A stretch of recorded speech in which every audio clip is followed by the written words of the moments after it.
Nous en arrivons maintenant à une réflexion sur l'animation de chat dans une formation à distance.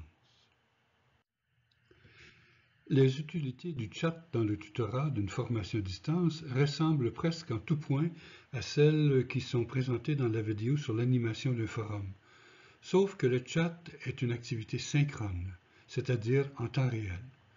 Nous y reviendrons bientôt. Mais rappelons que, comme le forum, le chat peut être utilisé par le tuteur en vue de remplir l'ensemble de ses fonctions.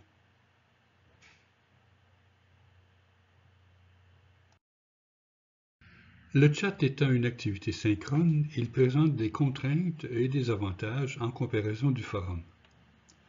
Dans une planification des chats, le tuteur doit tenir compte des contraintes d'horaire. Les participants peuvent choisir le moment propice pour contribuer à un forum, mais la participation à un chat exige une disponibilité immédiate. Il faut donc, dans la planification des chats, tenir compte autant que possible des contraintes des participants. De façon générale, dans le contexte d'apprenants occupant un poste d'enseignant ou d'administrateur, il est préférable de tenir les chats en dehors des heures de travail, notamment en soirée. Une consultation des apprenants est utile pour vérifier les moments disponibles pour la majorité d'entre eux.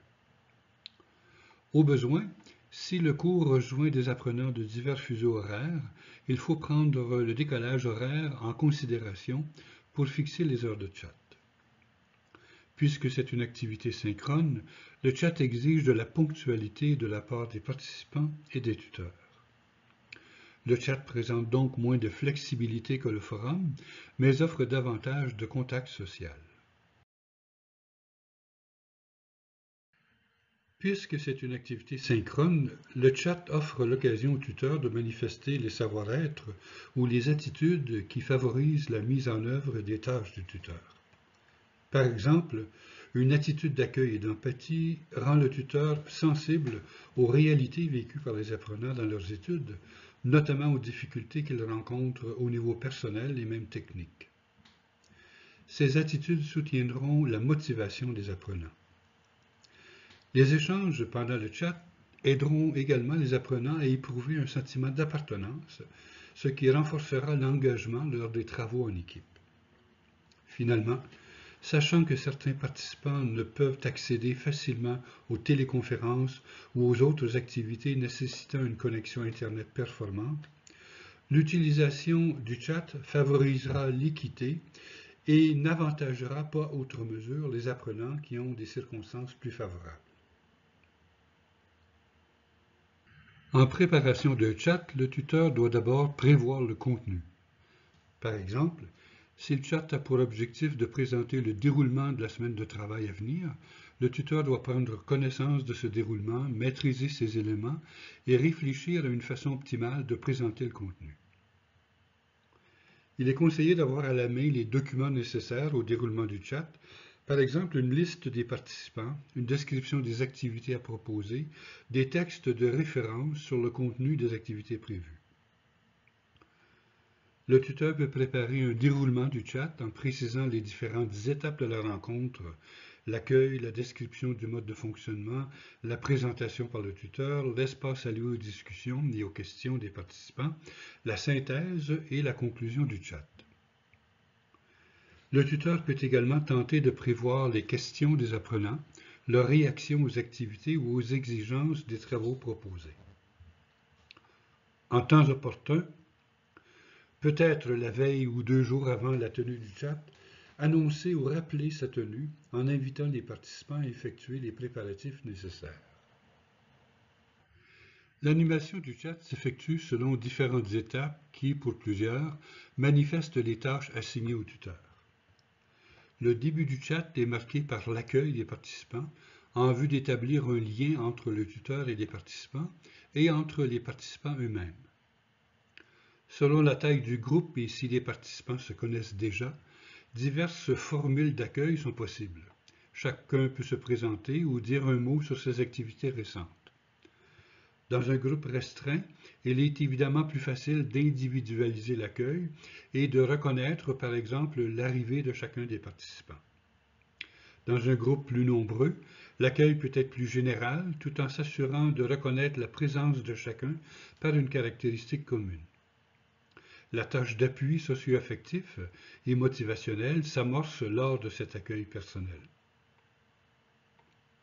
Certains participants ont parfois de la difficulté à rejoindre le salon de chat et il est souvent préférable d'attendre quelques minutes avant d'aborder le contenu important du chat. Ensuite, c'est le rôle d'organisateur que le tuteur doit assumer en précisant le contenu et le déroulement du chat. L'animation du chat doit favoriser à la fois une explication claire de son contenu et une occasion pour les participants de poser au besoin des questions sur ce contenu. En fin de parcours, le tuteur peut offrir une synthèse du contenu et solliciter une évaluation de la rencontre. Il peut enfin proposer au besoin un suivi aux conclusions du chat.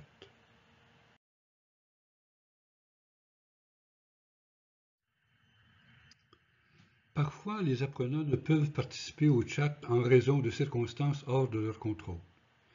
Ils peuvent consulter l'historique du chat et prendre connaissance des discussions qui y ont eu lieu. Il paraît utile d'ajouter une synthèse du chat au forum du cours, synthèse qui peut être rédigée par le tuteur ou par l'un des participants. Cette tâche peut éventuellement faire partie de l'évaluation du cours. En vue de préparer ce compte-rendu, il est parfois utile de prendre des notes pendant le déroulement du chat pour ne pas oublier les points saillants. Une auto-évaluation de la rencontre permet au tuteur d'améliorer ses performances futures. Enfin, le tuteur doit s'assurer que le suivi prévu à la fin du chat soit réalisé, soit par lui-même ou par les participants désignés. L'utilisation du chat pose peu de difficultés techniques pour le tuteur. Il y a quelque temps, et encore maintenant dans certains cas, la connexion Internet des participants était très instable et ils entraient ou ils sortaient constamment du salon, ce qui alourdissait le fonctionnement. Comme on le mentionnait plus tôt, il est préférable de donner aux retardataires quelques minutes pour rejoindre le chat. Le fonctionnement du chat n'est pas très différent pour le tuteur et pour les participants. Il n'y a pas, comme pour la téléconférence, des contrôles spécifiques assignés au tuteur.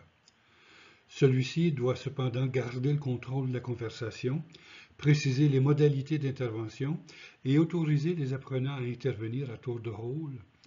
Il vaut mieux traiter une question d'un étudiant à la fois pour éviter des incohérences dans les réponses. Lorsqu'ils obtiennent le droit de parole, certains participants prennent parfois beaucoup de temps pour formuler leurs questions ou leurs commentaires. Il vaut mieux attendre cette intervention patiemment, car tous les apprenants n'ont pas une maîtrise accélérée du clavier. Les messages partagés dans le chat sont habituellement visibles par l'ensemble des participants. Sur certaines plateformes, il est possible d'adresser des messages privés à chaque participant, mais ce n'est pas le cas sur notre système. On peut écrire un message adressé à une personne en particulier, mais ce message peut être lu par tous les participants. Pour éviter toute confusion, il est de bonne pratique de mentionner le nom d'un participant en répondant à sa question ou à son commentaire. Le chat est un outil très démocratique. La majorité des apprenants peuvent y participer sans difficulté technique, alors que les outils plus modernes exigent une connexion plus performante et une maîtrise plus développée des fonctionnalités comme le micro, la caméra ou le partage d'écran.